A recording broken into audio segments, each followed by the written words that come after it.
ജീവിതത്തിന്റെ അവസാനം വരെ ഈ പ്രാർത്ഥന എനിക്കും നിങ്ങൾക്കും ഉപകാരപ്പെടുമെന്ന് എനിക്ക് നല്ല വിശ്വാസമുണ്ട്. ഈ പ്രാർത്ഥന മനസ്സെറിഞ്ഞു ചൊല്ലുമ്പോൾ പ്രത്യേക ഒരു ഫീലിംഗ് ആണ്. നമ്മുടെ മുന്നോട്ടുള്ള ജീവിതത്തിന് ഒരു ആത്മവിശ്വാസം ഉണ്ടാകും. നമുക്ക് നാളെ ലഭിക്കാൻ പോകുന്ന ഏറ്റവും വലിയ സൗഭാഗ്യത്തെ ഓർത്ത് ഉള്ളിൽ സന്തോഷം വരും. നമ്മുടെ ജീവിതത്തിൽ എന്തെങ്കിലും വിഷമം വന്നാൽ, എന്തെങ്കിലും പ്രതിസന്ധികളും ബുദ്ധിമുട്ടുകളും വന്നാൽ, അല്ലെങ്കിൽ നമുക്ക് ഏറ്റവും പ്രിയപ്പെട്ട ഒരാൾ നഷ്ടപ്പെട്ടാൽ ഈ പ്രാർത്ഥന ചൊല്ലിയാൽ അവർക്ക് അള്ളാഹു പൂർണ്ണമായും അവരുടെ വിഷമം നീക്കി കൊടുക്കുകയും നമുക്ക് നഷ്ടപ്പെട്ടതിനേക്കാൾ നമുക്ക് കിട്ടാവുന്നതിൽ വെച്ച് ഏറ്റവും നല്ലത് കൊണ്ട് അള്ളാഹു നമുക്ക് തിരിച്ചു നൽകിക്കൊണ്ട് നമ്മളെ അനുഗ്രഹിക്കുകയും ചെയ്യും. ഒരിക്കൽ അബൂ സലമ റളിയല്ലാഹു അൻഹുവും മറ്റു സഹാബിമാരും അള്ളാഹുവിന്റെ റസൂലിന്റെ അടുത്തിരുന്ന് അറിവുകൾ പഠിക്കുകയായിരുന്നു. ആ സമയത്ത് അള്ളാഹുവിന്റെ ഹബീബ് പറഞ്ഞു, അല്ലയോ സഹാബിമാരെ, ആർക്കെങ്കിലും എന്തെങ്കിലും വിഷമം വന്നാൽ, എന്തെങ്കിലും നഷ്ടം വന്നാൽ അവൻ ചൊല്ലേണ്ട ഒരു പ്രാർത്ഥനയുണ്ട്.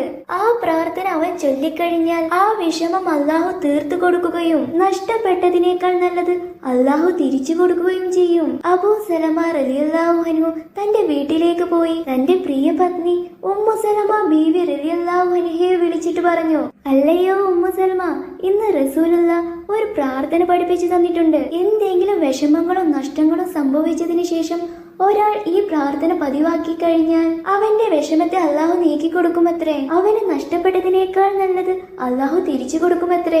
അതിനുശേഷം എന്ത് വിഷമം വന്നാലും ഉമ്മു സലമ ബീവി ഈ പ്രാർത്ഥന പതിവാക്കാറുണ്ടായിരുന്നു. പക്ഷേ അള്ളാഹുവിന്റെ പരീക്ഷണം എന്ന് പറയട്ടെ, മാസങ്ങൾ കഴിഞ്ഞപ്പോൾ അബൂ സലമ റളിയല്ലാഹു അൻഹു ഉമ്മു സലമ ബീവിയോട് വിട പറഞ്ഞു. തന്റെ സ്നേഹനിധിയായ ഭർത്താവിന്റെ മരണം ഉമ്മു സലമ ബീവിക്ക് ഏറ്റവും വലിയ തീരെ നഷ്ടം തന്നെയായിരുന്നു. ബീവി സങ്കടപ്പെട്ടിരിക്കുമ്പോഴാണ് റസൂലുള്ളാഹ് പഠിപ്പിച്ചു തന്ന ആ പ്രാർത്ഥനയെ കുറിച്ച് ഓർമ്മ വന്നത്. അപ്പോൾ ഉമ്മു സലമ ബീവി ചിന്തിച്ചു, അള്ളാഹുവിന്റെ റസൂൽ പറഞ്ഞു തന്നതാണ്, ഈ പ്രാർത്ഥന ചൊല്ലിക്കഴിഞ്ഞാൽ നഷ്ടപ്പെട്ടതിനേക്കാൾ നല്ലത് അള്ളാഹു തിരിച്ചു കൊടുക്കുമെന്നല്ലേ. പക്ഷെ എനിക്ക് നഷ്ടപ്പെട്ടതോ സ്നേഹനിധിയായ സൽഗുണ സമ്പന്നനായ എനിക്ക് ഏറ്റവും പ്രിയപ്പെട്ട എന്റെ അബൂ സലമയെയാണ്. എന്റെ അബൂ സലമയെക്കാളും സ്വഭാവമുള്ള സൽഗുണ സമ്പന്നനായ മറ്റൊരു ഭർത്താവിനെ എനിക്കിനി കിട്ടൂല. ഇതൊക്കെ ബീവിയുടെ മനസ്സിലുണ്ടായിട്ടും അള്ളാഹുവിന്റെ റസൂൽ പറഞ്ഞു തന്നതല്ലേ, ഞാനത് സ്വീകരിക്കുന്നു. ഇനി എന്താണ് വരാൻ പോകുന്നതെന്ന് അള്ളാഹുവിന് മാത്രമല്ലേ അറിയൂ. ഞാൻ ചൊല്ലട്ടെ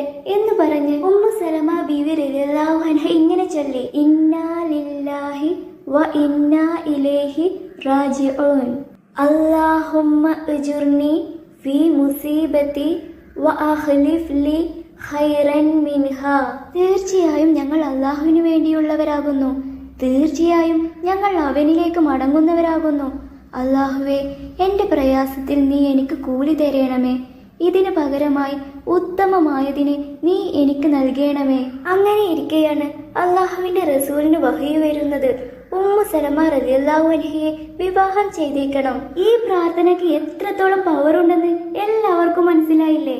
ആരും കൊതിച്ചു പോകുന്ന അബൂ സലമയേക്കാൾ എത്രയോ ഇരട്ടി സ്നേഹനിധിയായ, എത്രയോ ഇരട്ടി സ്വഭാവമുള്ള, എത്രയോ ഇരട്ടി സൽഗുണ സമ്പന്നനായ, എത്രയോ ഇരട്ടി ഭംഗിയുള്ള അള്ളാഹുവിന്റെ റസൂലിനെയല്ലേ ഉമ്മു സലമ ബീവിക്ക് ഈ പ്രാർത്ഥന കൊണ്ട് ലഭിച്ചത്.